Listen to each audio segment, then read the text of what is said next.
the this book, the Eating Well for Optimum Health. And I have the bookmark on it. Where is it?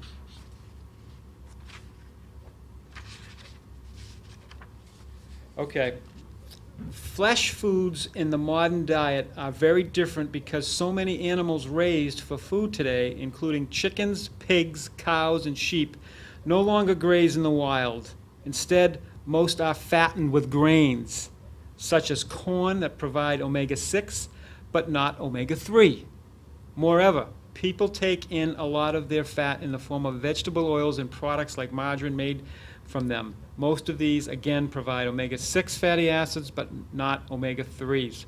Estimates of the ratio of omega-6 to omega-3 fatty acids in the modern diet are between 20 to 1 and 40 to 1, a huge change from what our distant ancestors ate.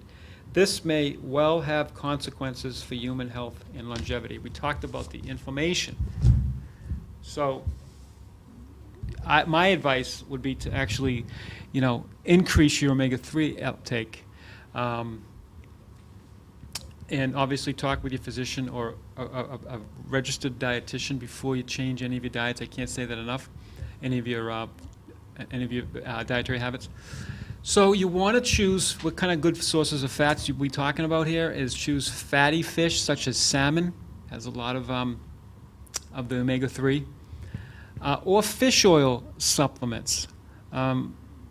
I don't want to, side with any one particular brand, but I am biased to some extent to the Zone Omega RX fish oil. He's got it from a third-party testing. He's been tested through third-party labs and the International Fish Oil Standards, the IFOS, for making sure that the PCBs and the dioxin and all these heavy metals are low in these products, and it's very difficult to get on that list. Okay.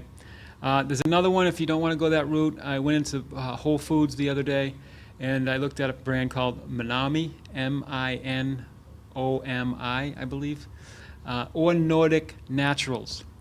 They're all pharmaceutical grade, and they're all molecular distilled, which basically the molecular distillation takes a lot of those PCBs out of there, the heavy metals. Pharmaceutical grade is just a high-grade fish oil. One of the things that Dr. Sears had told me to do to tell if something is a good product or not, it's a high grade, is if you take 3 of those pills, of those expensive pills, and cut them in half, squeeze out the oil, and put them in a shot glass before you go to bed in the freezer. In the morning, when you wake up, get your toothpick ready and see if you can stir that. If it's hard, if it's frozen, you have the sewer of the sea, man, because polyunsaturated oils do not freeze. So that's one home remedy to figure out if it's a good grade fish oil. And I know the omega-6, the omega Zone Omegas, and these other ones are good brands. They're expensive, okay? Choose cooking oils such as olive oil and canola oil. Olive oil is a monounsaturated fatty acid. They call it MUFA.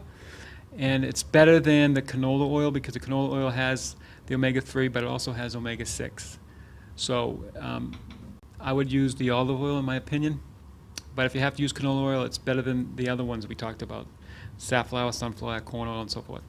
Choose all-natural peanut butter. Or almond butter. Almond butter is great. In that article that I told you about earlier, about how I lost 10 pounds even though I didn't need to, I loved the almond butter. If you get it at Whole Foods and it's already canned, it's like don't get alarmed. It's like $12.99. I'd rather get it at Trader Joe's, unfortunately. But if you have the money, I did get it at Whole Foods. It was phenomenal taste. Walnuts, flax seeds are phenomenal. Limit or avoid saturated and trans fats. Trans fats can be hidden. Even though it says 0 trans fats, it can say partially hydrogenated vegetable oil on the label. which can, that can be a red flag. So you're not going to get that when you get the peanut butter that's natural, okay? Again, you want to limit the corn oil, safflower oil. I know I'm sounding like a broken record. Sunflower oil, as these oils contain primarily, mainly omega-6 fatty acids. We don't want that ratio to go high.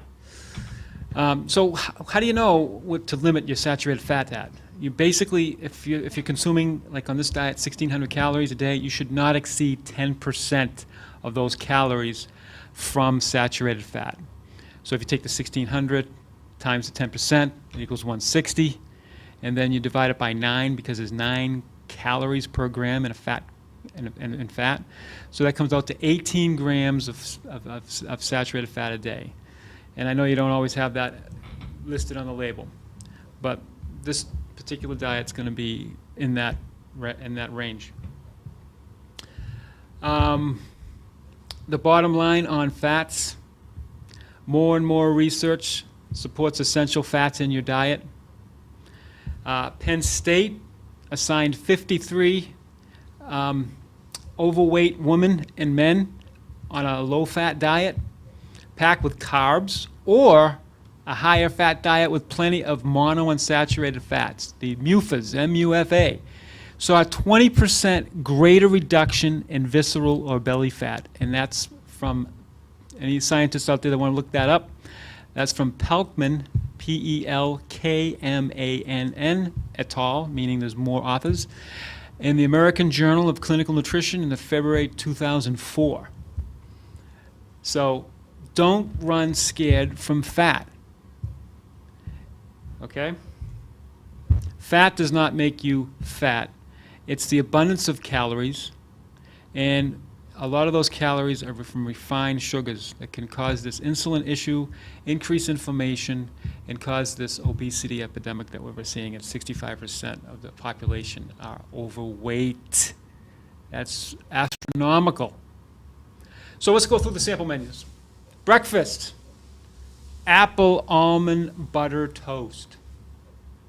Hopefully you like peanut butter or almond butter. Almond butter is way better, by the way.